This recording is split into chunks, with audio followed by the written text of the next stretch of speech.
கல்வி முதல் ஆராய்ச்சி கல்வி வரை இலவசமா கொடுப்போம். அப்ப கல்விக்கு கடனாளியாக ஆக வேண்டிய சூழ்நிலை இங்க கிடையாது. இங்க கீழே இருக்கக்கூடிய ஏழை குழந்தைகள்ல இருந்து பணம் படைத்தவர்கள் வரைக்கும் எல்லோருக்கும் ஒரே கல்வியை தரமானதா அரசு கொடுக்கிறோம். அடுத்து மருத்துவத்தை இலவசமா தரமானதா நாம் தமிழர் கட்சியினுடைய ஆட்சி அமைந்தால் கொடுப்போம்னு சொல்றோம். இதை எந்த அரசியல் கட்சியுமே சொல்ல மாட்டாங்க. திமுகவும் சொல்ல மாட்டாங்க, அதிமுகவும் சொல்ல மாட்டாங்க, பாரதிய ஜனதாவும் சொல்லாது. எந்த ஒரு அரசியல் கட்சியும் தன்னுடைய அறிக்கையில சொல்ல மாட்டாங்க. அப்ப மருத்துவம் அப்படிங்கிறது சாதாரணமா இல்ல. இங்க இருக்கக்கூடிய மீனாட்சி மிஷன், அப்பல்லோ மருத்துவமனை, காவேரி மருத்துவமனை, இப்படி இருக்கக்கூடிய தனியார் மருத்துவமனையில என்ன மருத்துவ சிகிச்சை கொடுக்குறாங்களோ அந்த சிகிச்சையை இங்க இருக்கக்கூடிய ராயகிரியிலே கிடைக்கக்கூடிய அளவுக்கு மருத்துவத்தின் தரத்தை உயர்த்தணும் அப்படின்னு சீமானவர்கள் சொல்றாங்க. அந்த மருத்துவம் அப்படிங்கிறது மகத்தான சேவை. அதை பணத்திற்கு விற்கக்கூடாது. ஒரு வீட்டுல ஒரு குழந்தைக்கு உடம்பு சரியில்லைன்னா குறைஞ்ச ரூபாய் வரைக்கும் மருத்துவம் இருந்தா வீட்டுல பார்க்க முடியாம என்ன செய்வாங்கன்னா நம்ம கிட்ட பணம் இல்ல, பணம் செலவு பண்ண முடியாது, தனியார் மருத்துவமனையில நம்மளால மருத்துவம் பண்ண முடியாது அப்படின்னு சொல்லி அரசு மருத்துவமனையில கொண்டு போய் சேர்ப்பாங்க. அப்ப அரசு மருத்துவமனையில சேர்க்கும் போது அங்க மருத்துவ சிகிச்சை சரியா கிடைக்காம எத்தனையோ பேர் இறந்து போயிருக்காங்க. அப்ப தரமான மருத்துவம் இங்க இருக்கக்கூடிய மக்களுக்கு கொடுக்கணும் அப்படின்னு சொல்லி நாம் தமிழர் கட்சியினுடைய ஆட்சி வரைவில் சொல்றோம்.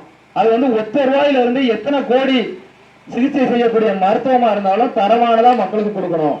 அது தூய குடிநீரை மக்களுக்கு இலவசமா கொடுக்கணும்னு சொல்றோம். இப்ப தாமிரபரணி குடிநீருக்கு ஒரு வீட்டிலே 106 ரூபாய் வரி வசூலிக்கிறாங்க. அப்ப குடிநீர் அப்படிங்கிறது மனித உயிரினுடைய அடிப்படை தேவை.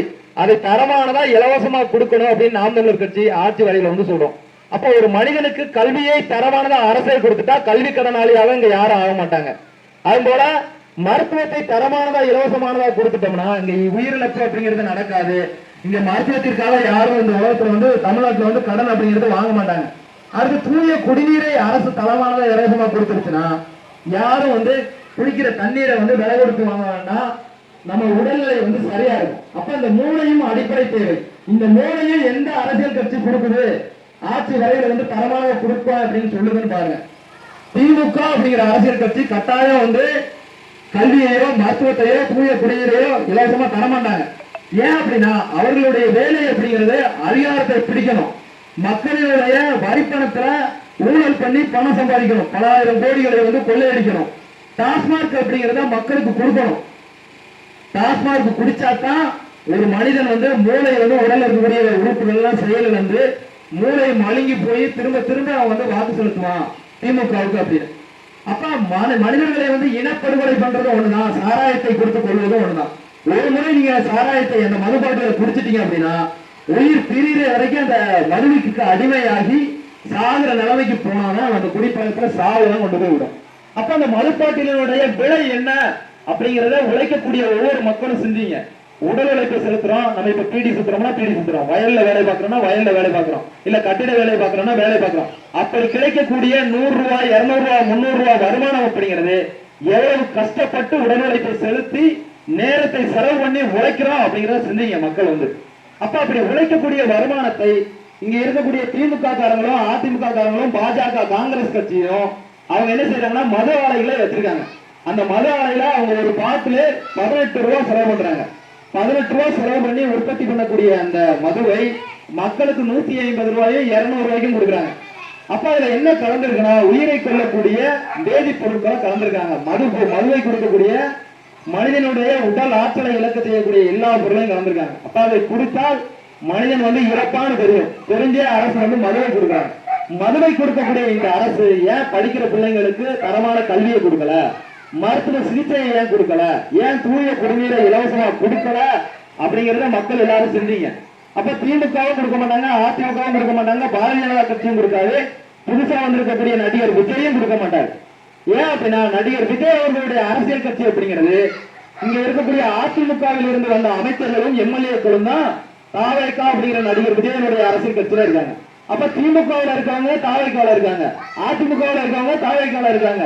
அதுபோல RSS இருக்கக்கூடிய பாஜகவில் இருக்கவங்க இங்க தாவேகா அப்படிங்கிற அரசியல் கட்சியில இருக்காங்க, காங்கிரஸ்ல இருக்கவங்க இருக்காங்க.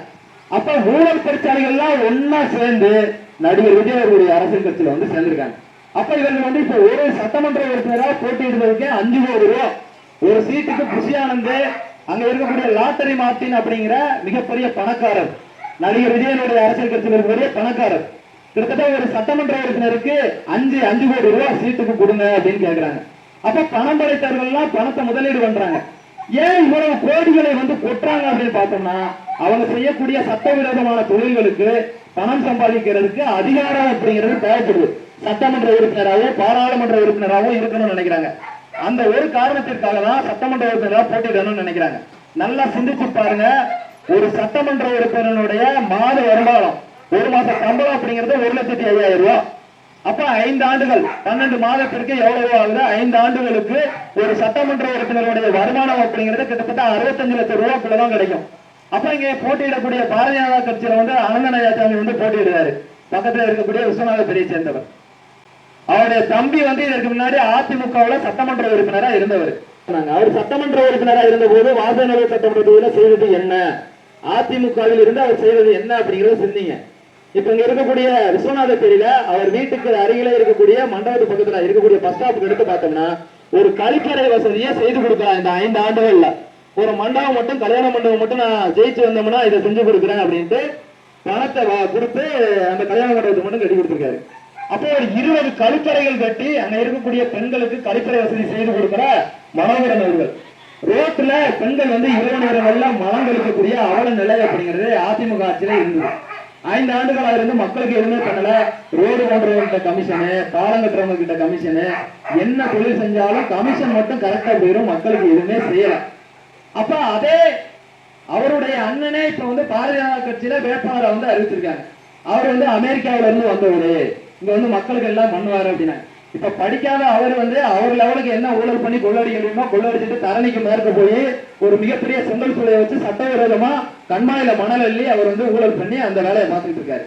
இவர் லெவலுக்கு என்ன பண்ண முடியும்? அமெரிக்கா ரிட்டனே நான் இண்டல் கம்பெனியில நான் தென்காசியை மாற்றிடுவேன் அப்படின்றாங்க. தென்காசியை மாற்றுறது இருக்கட்டும், அவர் என்ன மாற்றத்தை கொண்டு வர்றாருன்னா, அங்க மோடியோட எங்களுக்கு நெருக்கமானவங்க இருக்கக்கூடிய அதிகாரத்தை பயன்படுத்தி இங்க அவருக்கு தேவையான கம்பெனிகளை உருவாக்கிடுவாரு. அதன் மூலம் அவர் வருமானத்தை ஈட்டுவாரே தவிர இங்க இருக்கக்கூடிய மக்களினுடைய அடிப்படை தேவையை எதையும் பூர்த்தி பண்ண மாட்டாங்க. இங்க இருக்கக்கூடிய செண்டவெளி அணையை சரி செய்யலாம். அப்ப செண்டவெளி அணையை சரி செய்ய மாட்டான். திமுகவும் ஆட்சியில இருந்துட்டாங்க, அதிமுகவும் ஆட்சியில இருந்துட்டு பாரதிய ஜனதா வந்தாலும் செய்ய மாட்டாங்க. இரு மாநிலங்களினுடைய பிரச்சனையை தீர்த்து செண்டவெளி அணையை கட்ட முடியல. இங்க இருக்கக்கூடிய மலைகளை பூரா கொள்ளடிச்சு அதை வெடி வச்சு தகர்த்து கனிம வளங்களை திருடி கேரளாவுக்கு கடத்துறாங்க. இங்க இருக்கக்கூடிய மக்களினுடைய கட்டிட தேவையை பூர்த்தி பண்றதுக்கு எம்சாண்ட் மணலையும் கற்களையும் பயன்படுத்தினா போதுமானதா இருக்கும். இங்க இருந்து கேரளாவை கடத்துறாங்களா, எத்தனாயிரம் கோடி வருமானத்தை ஈட்டினாங்கன்னு இங்க யாருமே கேள்வி கேட்கல. அப்ப மலைகளையே வெட்டி தகர்த்து கொண்டு போறீங்க, ஆனா மலையில ஒரு அணையை கட்ட முடியல. அப்ப மக்கள் இதெல்லாம் சிந்திச்சுக்கங்க. இங்க இருக்கக்கூடிய மக்களினுடைய அடிப்படை பிரச்சனைகளை யாரும் தீர்த்து வைக்க மாட்டாங்க. எல்லா அரசியல் கட்சிகளுமே தேர்தல் அறிக்கைகள் கொடுப்பாங்க. நாங்க ஆட்சிக்கு வந்தா 1000 ரூபாய் கொடுப்போம், 2000 ரூபாய் கொடுப்போம், 2500 ரூபாய் கொடுப்போம், 8000 ரூபாய்க்கு திமுக நாங்க டோக்கன் கொடுப்போம், நீங்க மிக்சி வாங்கிக்கலாம், கிரைண்டர் வாங்கிக்கலாம், வாஷிங் மிஷின் வாங்கிக்கலாம்னு சொல்றாங்க. ஏன் உங்க குழந்தைகளை நான் படிக்க வைப்போம்னு சொல்ல மாட்டேங்காங்க? என் வீட்டு பிள்ளை என்ன படிக்கும் அந்த தரத்தை உங்கள் வீட்டு பிள்ளைகளை நாங்க படிக்க வைப்போம். ஏன் 2000 ரூபாய் 3000 ரூபாய் நான் கொடுக்க 2500 ரூபாய் கொடுக்கணும்னு சொல்லுவாங்க, ஏன் படிக்க வைக்க மாட்டேங்கிறாங்க? பட்டதாரி இளைஞர்களுக்கு 4000 ரூபாய் கொடுப்போம், பட்டதாரிகளுக்கு வேலை கொடுப்போம்னு எந்த அரசியல்வாதியும் சொல்லல. அப்ப நாம் தமிழரினுடைய ஆட்சி வரைவுல மட்டும்தான் என்ன சொல்றோம்னா, கல்வியை தரமானதா கொடுப்போம், மருத்துவத்தை தரமானதா இலவசமா கொடுப்போம், அது போல தூய குடிநீரை கொடுப்போம். இந்த 3 மட்டும் கொடுத்து விட்டால் இந்த மக்கள் யாருக்கிட்டையும் போய் கையேந்தி எனக்கு 1000 கொடு 2000 கொடு அது போல ரேஷன் அரிசி இலவசமா கொடுன்னு கையேந்த வேண்டிய சூழ்நிலை இல்லை. அப்ப மக்களினுடைய அடிப்படை பிரச்சனை தீர்ந்துரும். பிள்ளைய பெற்று கொடுத்துருங்க. இந்த நாடு உங்களுடைய பிள்ளைகளுக்கு கல்வியையும் மருத்துவத்தையும் தூய குடிநீரையும் கொடுத்துருவோம்னு சொல்லக்கூடிய ஒரே அரசியல் கட்சி நாம் தமிழர் கட்சி மட்டும்தான். 10 கட்சி கூட்டணியில் இருக்கக்கூடிய அதிமுக இதெல்லாம் தரமா கொடுப்போம்னு சொல்லல. 60 ஆண்டு காலமா ஆட்சியில இருந்து ஊழல்ல கொடுத்த திமுக கட்சி இதை இலவசமா தரமா கொடுப்போம்னு சொல்லல. ஆனா தனித்து நின்று இந்திய தேர்தல் ஆணையத்தால 36 லட்சம் வாக்குகளுக்கு மேல பெற்று இந்திய தேர்தல் ஆணையத்தால் அங்கீகரிக்கப்பட்ட நாம் தமிழர் கட்சி மட்டும்தான் தன்னுடைய ஆட்சி வரையில சொல்லுது இதெல்லாம் கொடுப்போம். அதுபோல படித்தவர் படிக்காதவர் அனைவருக்கும் அரசு வேலைன்னு சொல்றோம். படித்தவருக்கு அப்படின்னா படித்தவர்களுக்கு என்ன தொழில் வேலையை கொடுக்கணுமோ அந்த வேலையை கொடுப்பாங்க. படிக்காதவர்களுக்கு என்ன வேலை கொடுக்கணுமோ அந்த நிலத்துல நெல் நல்லா விளையுதுன்னா நெல் சார்ந்த தொழிற்சாலை, கரும்பு நல்லா விளையுதுன்னா கரும்பு சார்ந்த தொழிற்சாலை, பருத்தி விளையுதுன்னா பருத்தி சார்ந்த தொழிற்சாலை. இப்ப இங்க நிறைய தென்னை மரங்கள் இருக்குன்னா இந்த தென்னை மரங்களை வச்சு எண்ணெய் உற்பத்தி பண்ணலாம், அதுபோல தேங்காயை ஏற்றுமதி பண்ணலாம், தேங்காயில இருந்து இருக்கக்கூடிய பொருட்கள், அது மாதிரி ஆடு மாடு வளர்க்கிறது, ஆடுல இருந்து ஆட்டு இறைச்சி, மாட்டுல இருந்து மாட்டு இறைச்சி, அதுபோல மாட்டுல இருந்து கிடைக்கக்கூடிய பால், பால்ல இருந்து கிடைக்கக்கூடிய நெய், நெய்ல இருந்து கிடைக்கக்கூடிய வெண்ணெய், பால் கோவா, இது போல எல்லாமே ஏற்றுமதி பண்ணலாம். அப்ப படித்தவர்களுக்கு இந்த ஆடு மாடு மேய்க்கிறதுங்கிறது அரசு பணியாகும். அது போல வந்து விவசாயம் அப்படிங்கிறது அரசு பணியாகும். அப்ப ஒருத்தருக்கும் வீட்டுல இருக்கக்கூடிய பெண்களுக்கு 20,000 ரூபாய் கொடுத்து ஒரு வேலையை கொடுத்துட்டோம்னா அவங்க 20,000 சம்பாதிப்பாங்க. அரசு வேலை, நீங்க ஆடு மேய்க்கிறதோ மாடு மேய்க்கிறதோ என்ன தொழில் பண்ணாலும் நிலமும் வளமும் சார்ந்த தொழிற்சாலை அமைச்சு 20,000 சம்பளம். அவர் வீட்டுல இருக்கக்கூடிய பெண்களுக்கு 20,000 சம்பளம். அப்ப ஒரு வீட்டினுடைய 2 பேர் வந்து 40,000 சம்பாதிப்பாங்க. பிள்ளைய அரசை படிக்க வச்சிரும். உங்க வீட்டுல வந்து மருத்துவத்தை வந்து அரசே கொடுத்துரும். அது போல வந்து உங்க வீட்டுக்கு தேவையான குடிநீரை அரசே கொடுத்துரும். அப்ப இந்த 3ஐயும் கொடுத்து மக்களினுடைய மனித உழைப்பை முறையா பயன்படுத்தினாலே போதும், நாட்டினுடைய பொருளாதாரம் அப்படிங்கிறது உயர்ந்துரும். அப்ப பாலின் சந்தை மதிப்பு 3 லட்சம் கோடி. தமிழ்நாட்டினுடைய கடன் அப்படிங்கிறது இப்ப 11 லட்சம் கோடியை நெருங்கிருச்சு. 10.7 லட்சம் கோடி தமிழ்நாட்டினுடைய கடன்.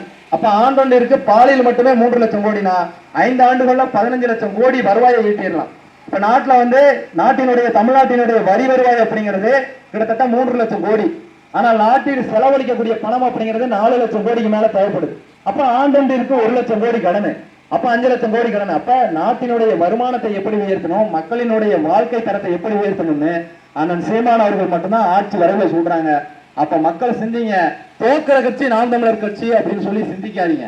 நீங்க நான் திமுகவுக்கு போட்டேன், உதயசூரியனுக்கு போட்டேன், திமுக ஜெயிச்சிருச்சு, நான் போட்ட கட்சி ஜெயிச்சிருச்சு பாத்தியா அப்படின்னு சொல்லி எந்த புண்ணியமும் இல்லை.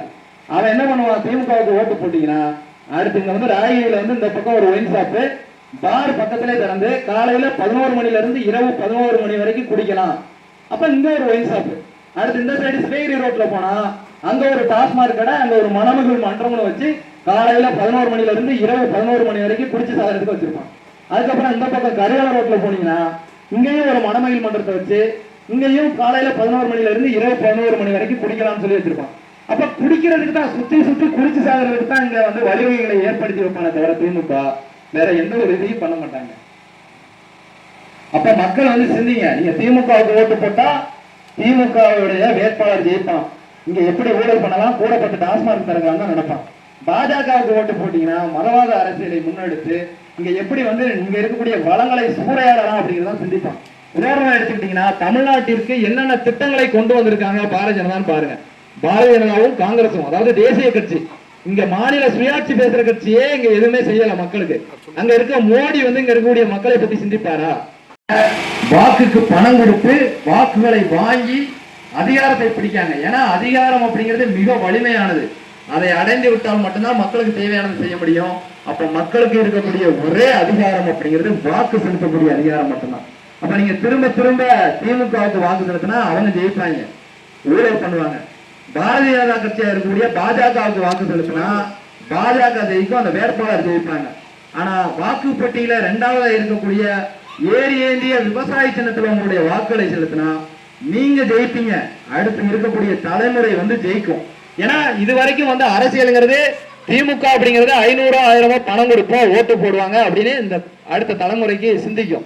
அது மாதிரி பாஜக அப்படிங்கிறது ஒரு கூட்டத்துக்கு போனோம்னா மொத்தமா போனா 100 ரூபாய் கொடுப்பாங்க. ஏடிஎம்கே அது போல வந்து பிஜேபி வந்து கொடுப்பாங்க. இங்க எல்லாரும் போனோம்னா ஆளுக்கு 100 ரூபாய் பணம் கொடுப்பாங்க, இல்ல 500 ரூபாய் கொடுப்பாங்க.